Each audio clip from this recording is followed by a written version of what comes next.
never had a fever. I never had I never lost my appetite or smell or taste. Yeah, she never lost the smell or taste either. So that's why she's like, that's what I'm looking for. I actually got more hungry. It was weird. Like I wanted to eat more. Well, it's comfort. Yeah. I didn't want to tell you this, but like my brother had it. He felt real sick, and then he started to get better. And he thought he was like out of the woods, and then he just. Oh, was like that's what they say when it's really bad. It comes later. It comes back. Yeah. I've heard of that happening a lot. It was like 9 days in, and he was just like sick as a dog. So, but that was just him. I got other people that didn't. I think what they were saying is like when you first get it, the symptoms, like the virus is inside your body, like doing damage, and then when you get the fever, that's when it's leaving. Like that's when it's like, yeah, that's when your body's like fighting it off and building the antibodies. So you want the fever. Yeah. That's a good thing because Yeah. your body's like building those defenses. I think it gets dangerous when it's filling you guys. Yeah. Bloodstream. Yeah. Which is good. I'm not. She gets the Monday, then I think it's 14 days. We said she was feeling better. She's getting cold. My daughter had like no smell or taste, so it's like not eating anything, but she's like, it all tastes like that. But she's trying to get a 6-year-old to like eat, but I can't have any like flavor receptors. It's really hard, I guess. What an experience. And I'm like Skyping with them, and I'm like, Dude, I'm sorry to hear that. yeah, I'm like, should I fly out? She was like, that makes no sense. No. No. She's like, that doesn't help anybody. No, you're right.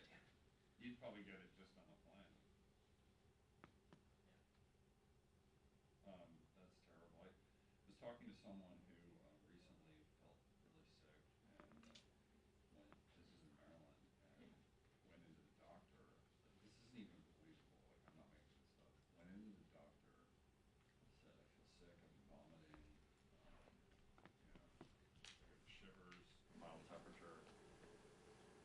Wasn't even recommended to get tested. Went home. Like these seasonal allergies suck. Yeah, went home and like basically stayed sick for another 10 days, spread it to who knows who. You live in DC? She lives in Maryland. And then she goes in and she started getting like incredibly ill. Went back, like, yeah, you might have COVID. That's inspiring. See, I wouldn't have even gotten tested if they didn't have tests here. This is in Baltimore. Yeah, I didn't have any symptoms. I was just walking around fine. So you got tested just because? Just because. Well, because I was around. Right. I was here last week when You Harris guys was here too. when you actually got it. Yeah. So I would have just been walking around, spreading my COVID. I heard the flu season's been slower than expected. Well, so that's what I'm saying, is that the flu, because we were all wearing these. Yeah. My friends were like, oh man, it's going to be worse than ever. It'll be worse than people not right now. Yeah. I just got tested in about 25 seconds. Yeah. No lines? None. I will be after this, I guarantee.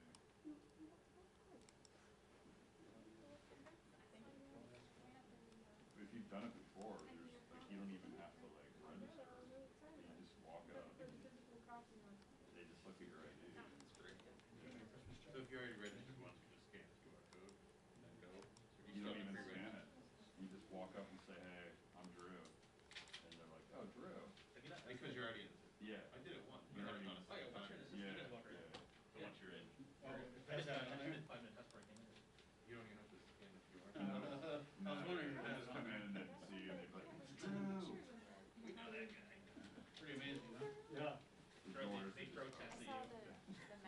the mask one, and There's also, if you test positive, what's the third one? you're supposed to wait 3 months after you test positive testing it, because you can test positive up to 3 months after. But you had to get all 3 months to be free to come back. Hey, Yeah. how's it going? Thank you. Thank you. Good to be here. Yeah, I wouldn't bother. Yeah, okay. Yeah, so if that's your move in life. It wasn't pleasant, but yeah, I survived. So, like, I don't say that like insensitively, but like, No. I really like, I was bummed when I was over here. Yeah. 10 days. 10 days after you. He's fine. No matter what. Some people have a long So I asked them because I wanted to know And from you're proximity to Christmas when was the last day. Yeah. You've only been to one time, I think. And they said You can still have it's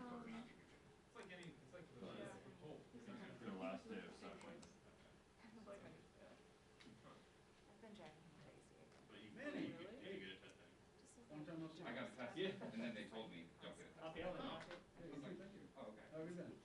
And they were like, because if you test positive again, then you gotta go back and isolate. You know, we've been, And legally, Our it's like, assignment's been fine, very you don't minimal. need to break that shit. whatever. Yeah, I was Oh, having. yeah, are you going to go to Georgia? I was having a blue chest, so. I have Three rounds. Don't, So, like, yeah, I was on this is rotate once Saturday, and down. Saturday afternoon, I know it was early. I'm doing part time, do this rotation. What's that? Yeah. Couldn't sleep. Good. Huh? I never got a fever. So I'm not gonna. Good. Good.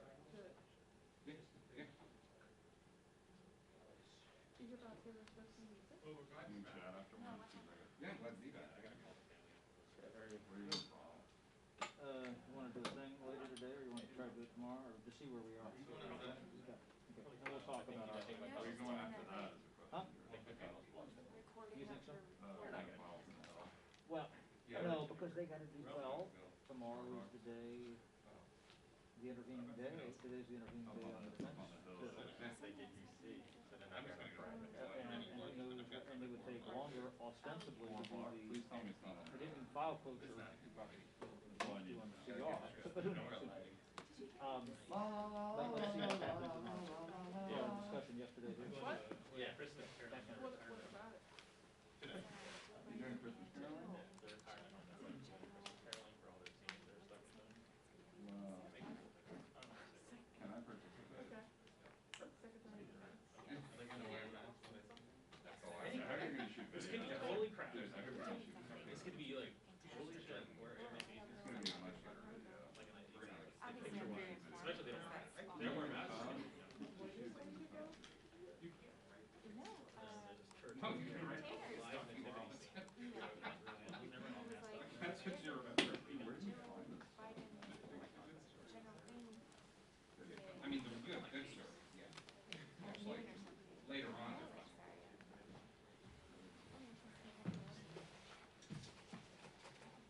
Where are you going? Thanks for the. Did you hear? Oh, yeah. Grant. I haven't seen you since then.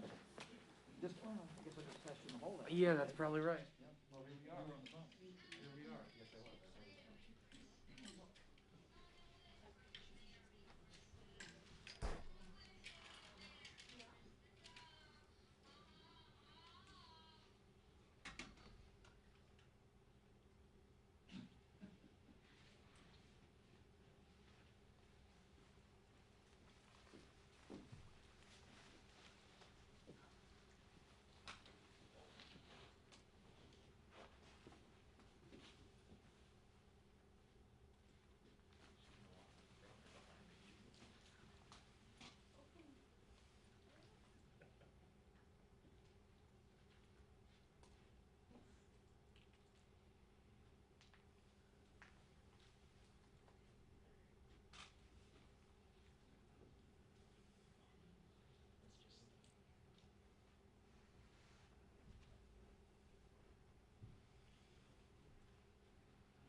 So McCarthy's not doing that bail today, is that true?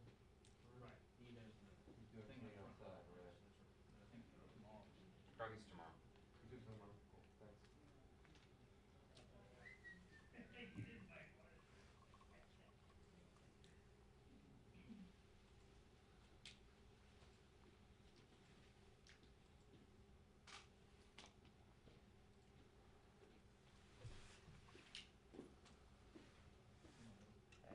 Still covered. they were saying out there that she's running her usual. 30 minutes late. Yeah. They said 10 minutes, and I was like, well, that's early.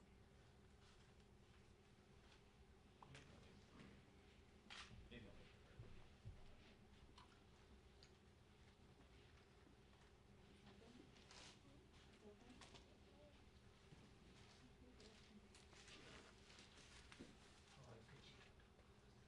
I know.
brisk walking here, Carl.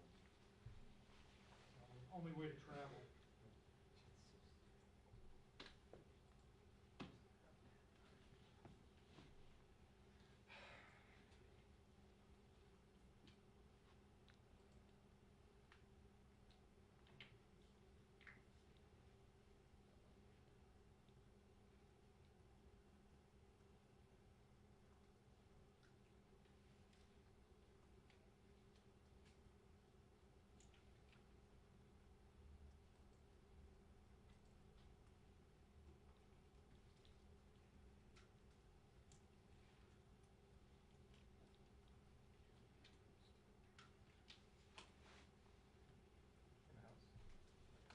Care about the house vote.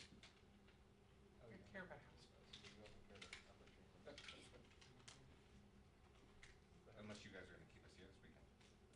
How's the people?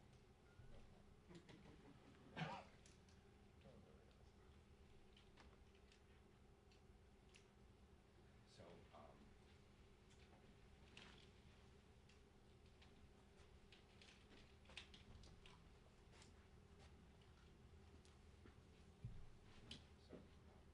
birthday is next Saturday. Every time my birthday falls on a weekend, for the past 11 years I've been here. We've been here. This is the first time in like 5 years it's fallen. So, I don't wanna worry, but we might be here next Saturday. I'm planning on that. Yeah. Are you? Oh, yes. When do I get to go home? Well, how about bringing them back just before Christmas, or doing the defense bill override between Christmas and New Year's? That's probably what they'll do, right? Yeah, that's my thought. Or do it on like the second, in the morning of the third. Right. I had heard the morning of the third. I wouldn't rule that out. Connell brings them back to do it? Yeah. You're me one, that's great. Matt. Matt.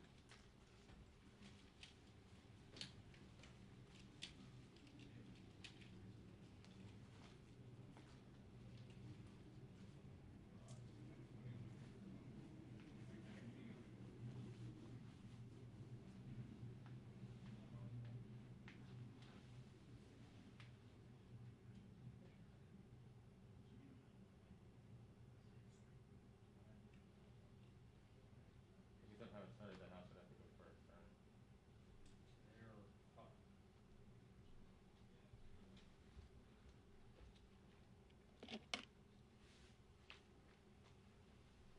Of course, he just sits on it. Right. I'm just saying, you're certainly gonna have to deal with it. See, but that's why I think that override vote comes later rather than sooner, because I think he sits on it till the final. Yeah. And then he has to send it back Yeah, 10 and- days, yeah. Sundays. Sundays don't count, right? So it's like.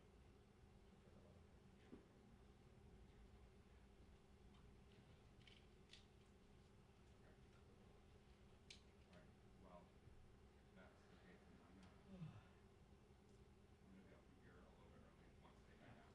And I'll run back to it.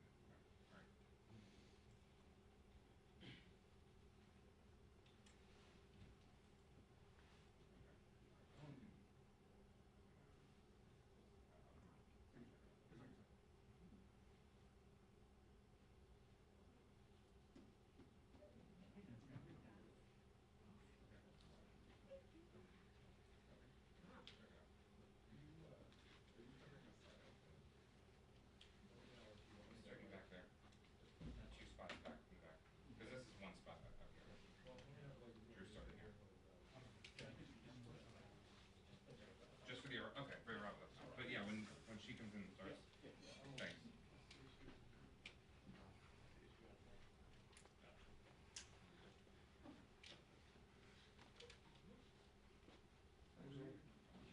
They're gonna do that now. Instead of being straight now, Roland's mansion in front of it.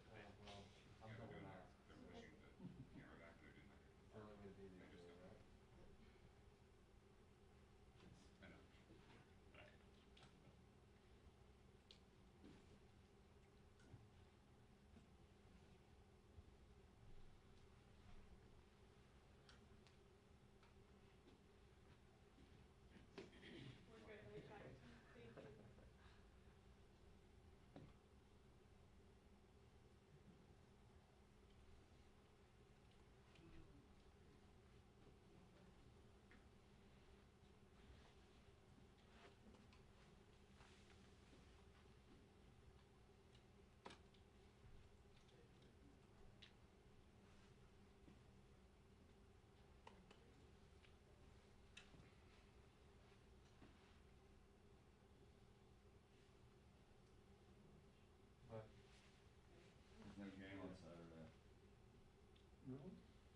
first time in over 100 years that Who canceled it? Ohio State won't play Michigan.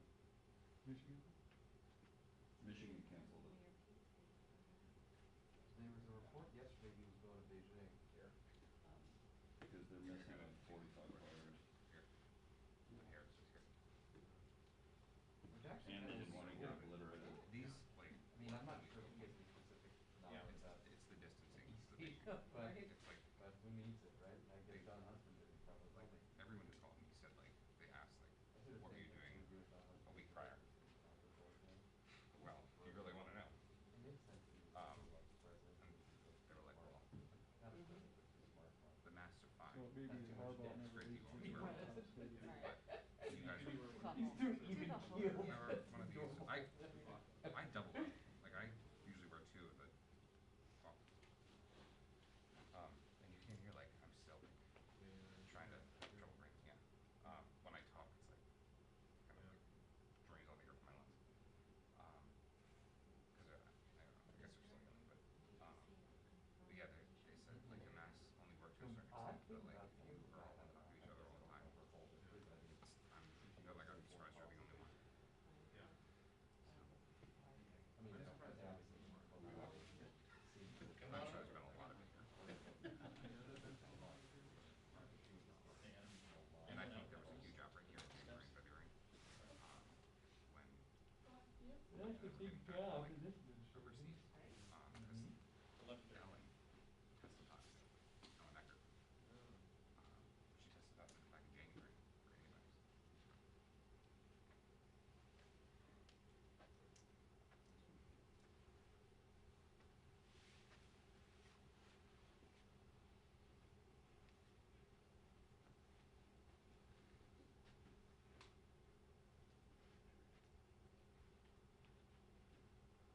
Are we about to start?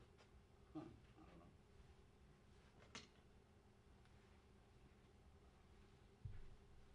Everybody here has press IDs.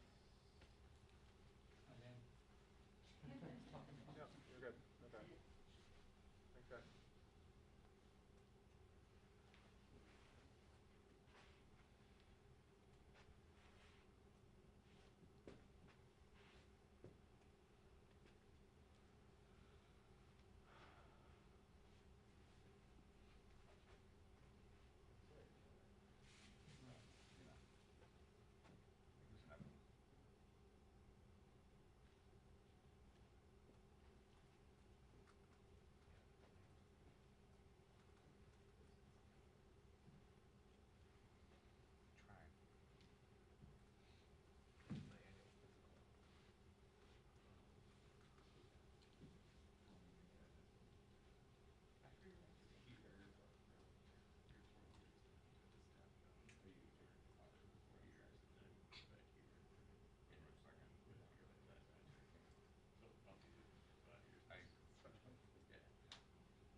Well, it's up to.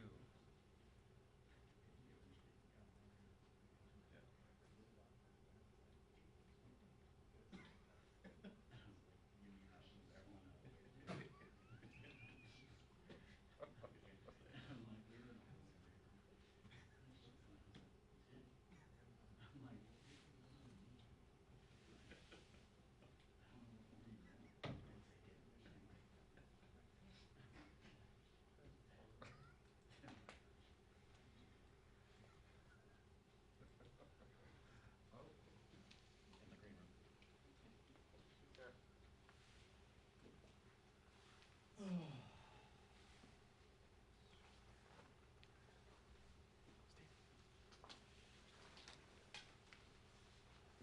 green room. Green room.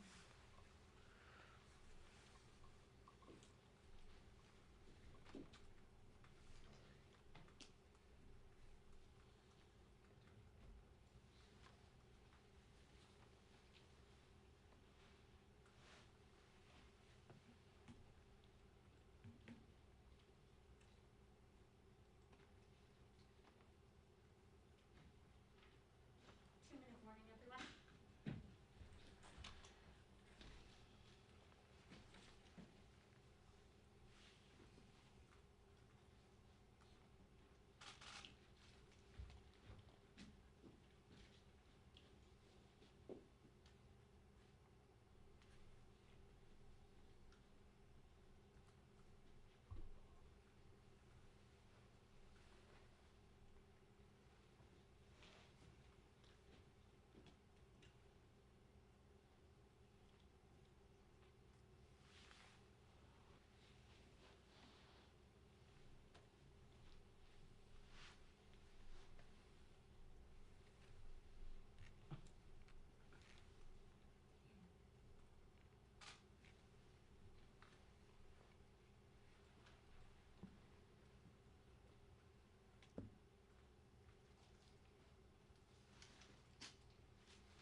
Good morning, everyone.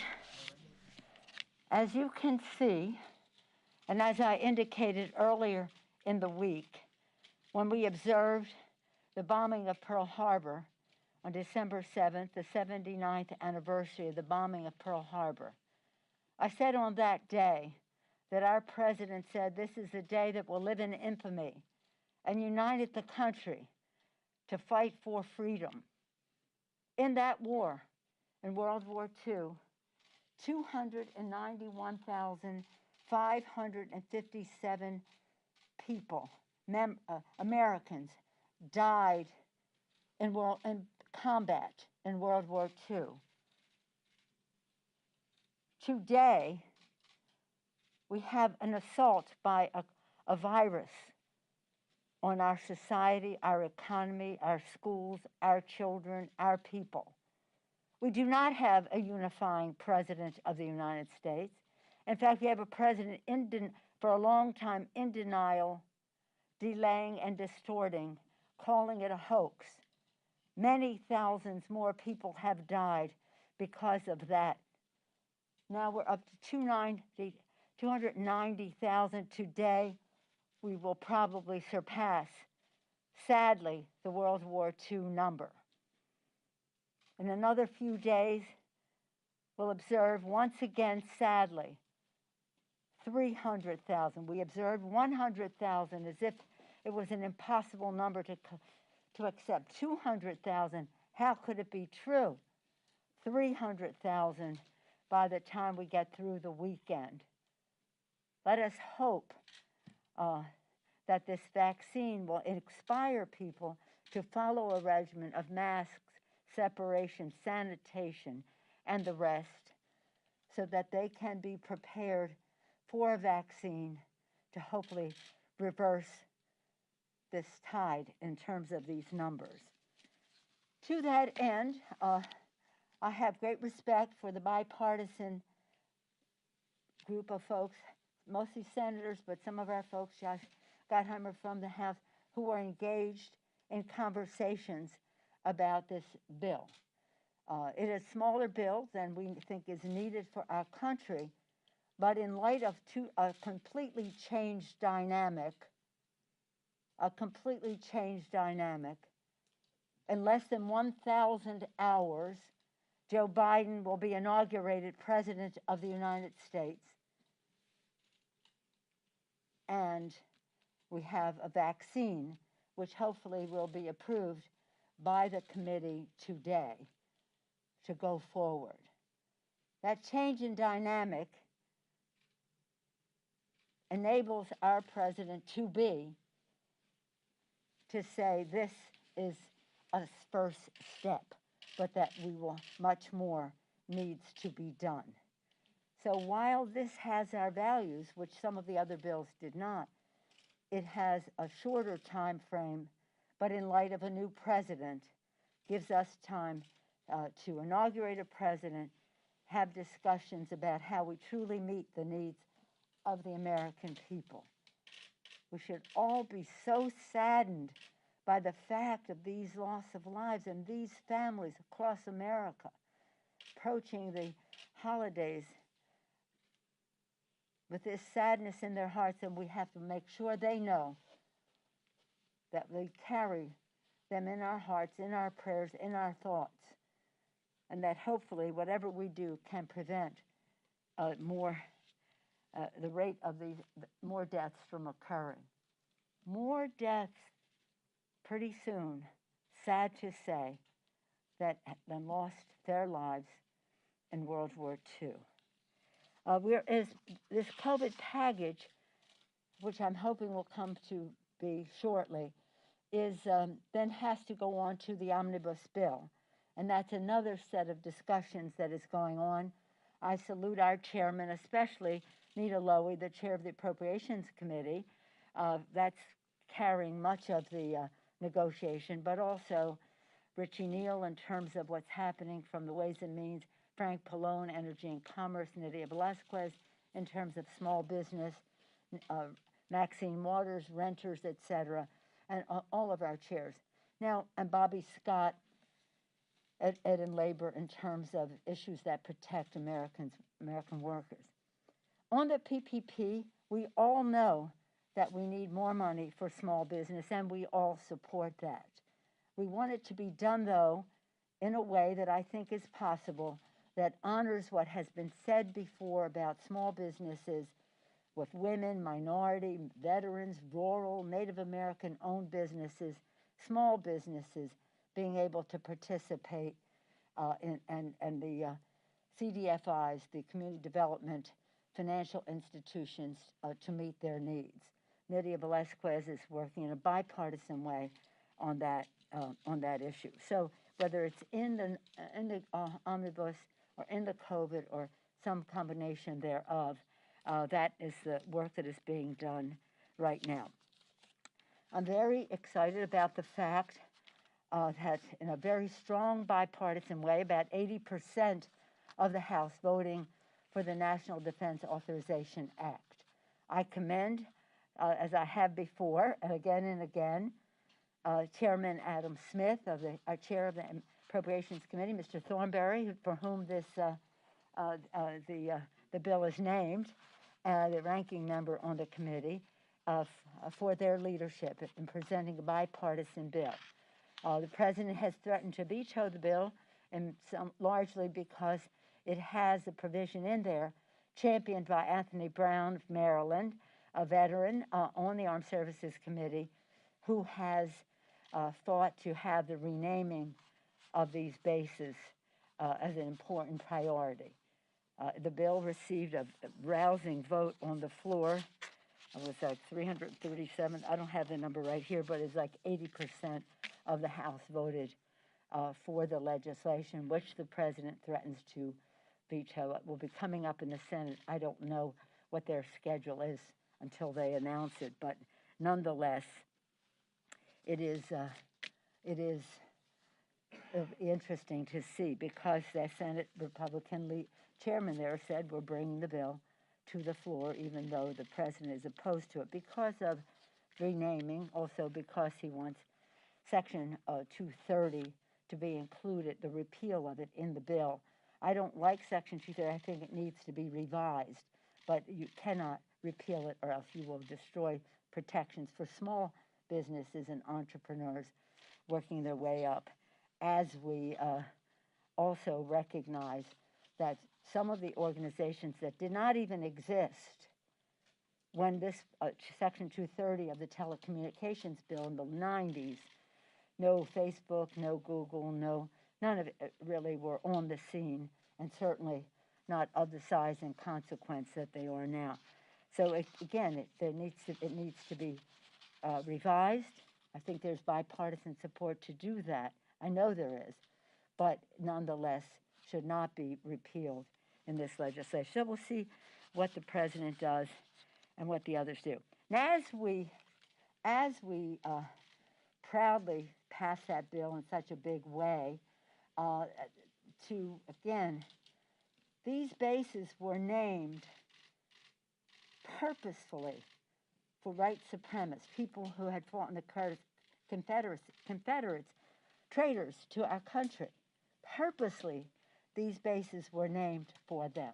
It wasn't as if they named it about something and upon final research, other research, it would emerge that they said this, that, or the other. No, it was intentional.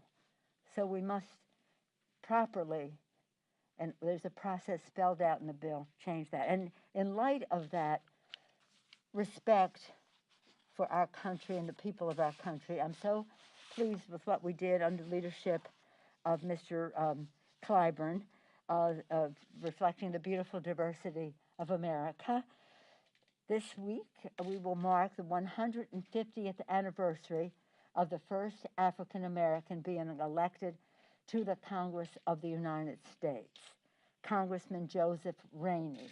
It will come as no surprise to any of you that he's from South Carolina, because that was very much a part of the pride that Mr. Clyburn took in advancing this. He would, just the first African American congressman was reason enough. The first African American, and he presided over the House of Representatives, the first African American to preside over the House of Representatives. And he was the longest serving black lawmaker during the Reconstruction. So we're proud to celebrate that with the largest ever Congressional Black Caucus. And yesterday, with Clyburn and I introduce a resolution to name a room in the Capitol after Rainey, ensuring that he can take his rightful place in the Capitol and in the history books as a source of great pride to all of us. So that is where we are on that. And in addition to that, I just want to once again commend all who are working so hard to save lives by coming up with a reasonable compromise that we can all accept in light of the fact that in fewer than 1,000 hours, we will have inaugurated Joe Biden, a person who has said from day one 100 million people will be vaccinated, understanding that that has to be done in a culturally, linguistic, appropriate way for people to be able to respond to the vaccine. So with that, I'd be pleased to take any questions you have. Yes, sir. Madam Speaker, you've thrown your lot in with this bipartisan group that's talking about the stimulus package. They are having a hard time coming to a final product. How long do they have to produce a product? And if they can't do that, do you then have to look at what Leader McConnell has suggested, which is allow some of these other things to fall away and do a smaller package? Well, this is a smaller package.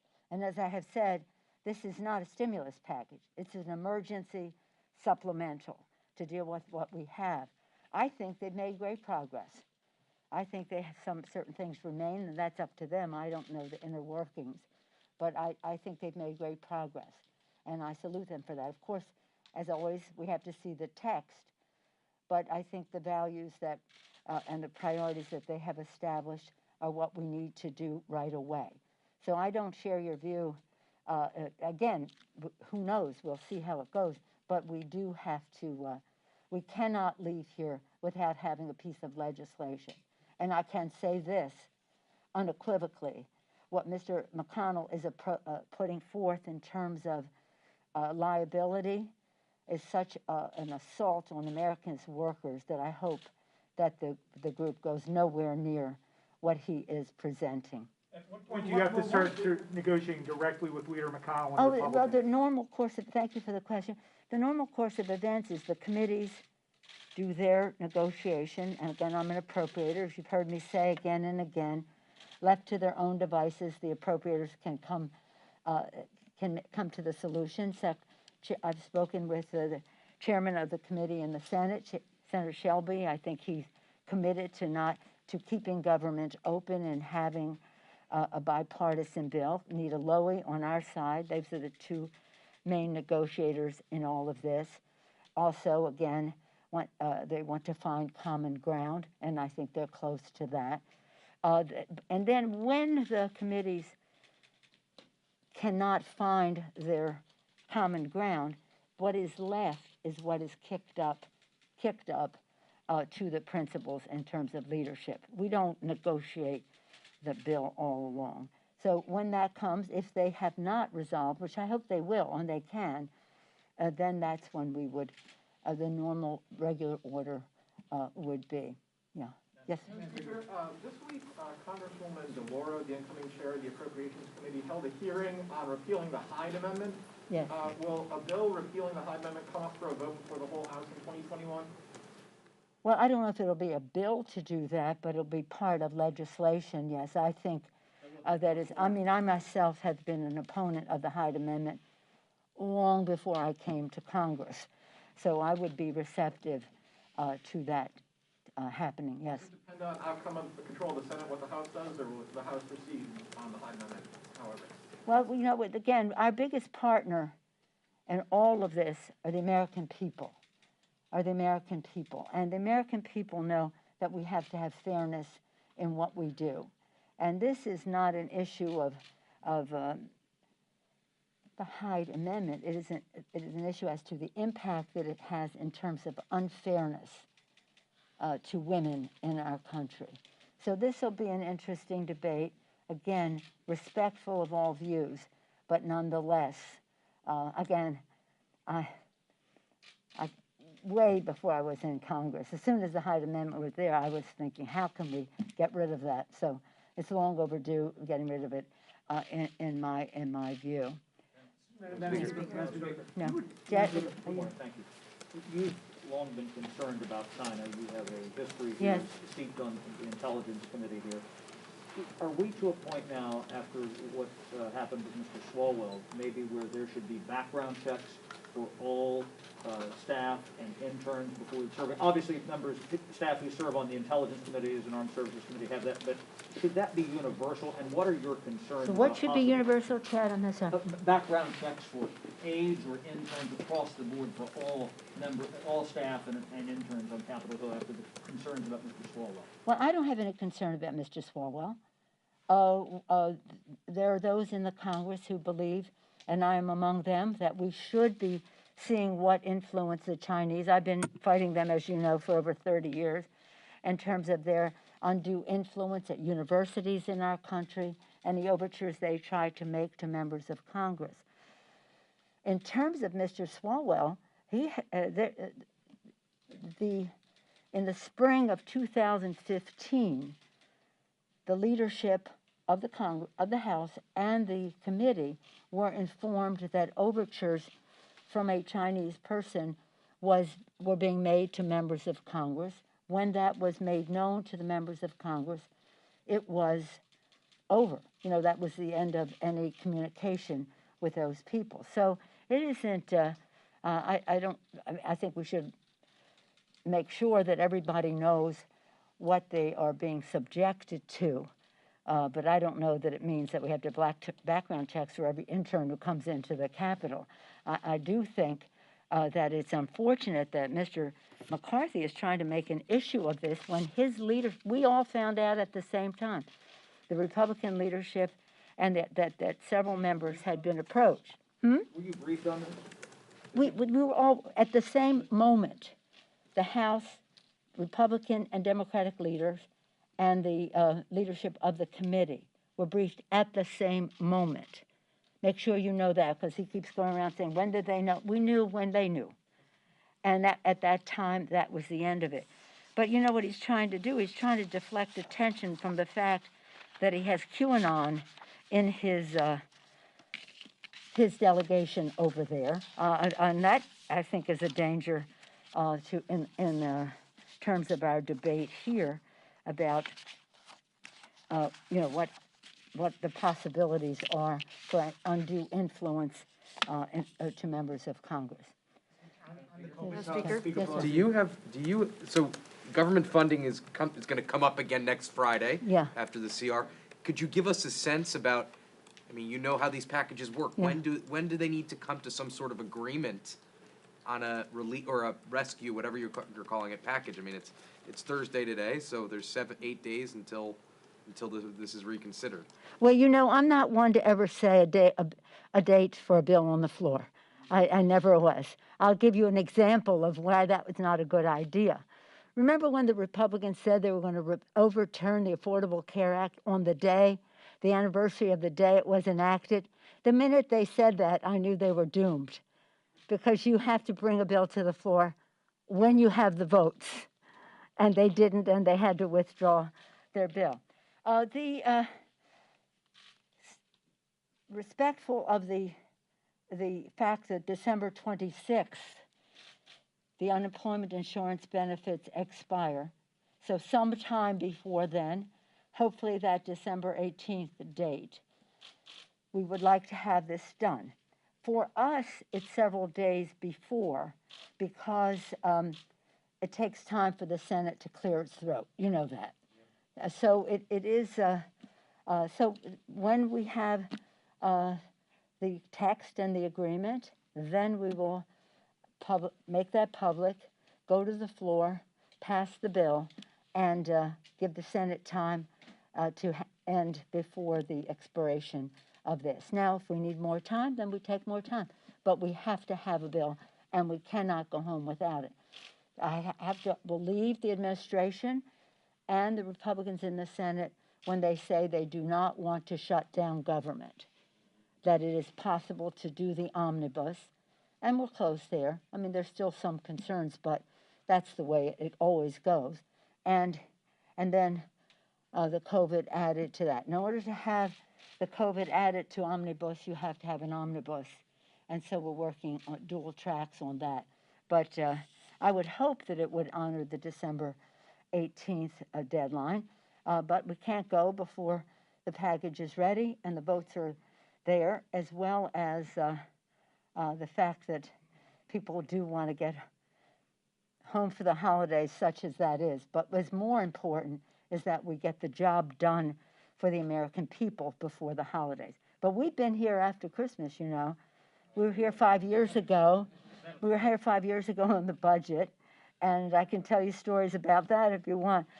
So it you know, again, it has to be done before year's end in order to keep government open. We want it before December 26th, even though it could be retroactive, so that we remove all doubt. And my view is, as an appropriator myself and a negotiator, what's the difference? Just make a decision. Just make a decision so that we can move forward. Yeah. Speaker, on a related note, Yes, yes. how worried should American renters be at this point that the eviction moratorium will be allowed to expire? Well, I think that we should extend the moratorium, and we do. There is funding for rent in this proposal, which is one of its appealing features that the McConnell proposal does not even reference. But it's one thing to have money to pay the rent, and that's a big advance. It would be important to extend a moratorium too, but again, that's the part of their negotiation. Thank you all very much. Thank you. Why is the McConnell proposal unreasonable? He's saying set aside the sticking points.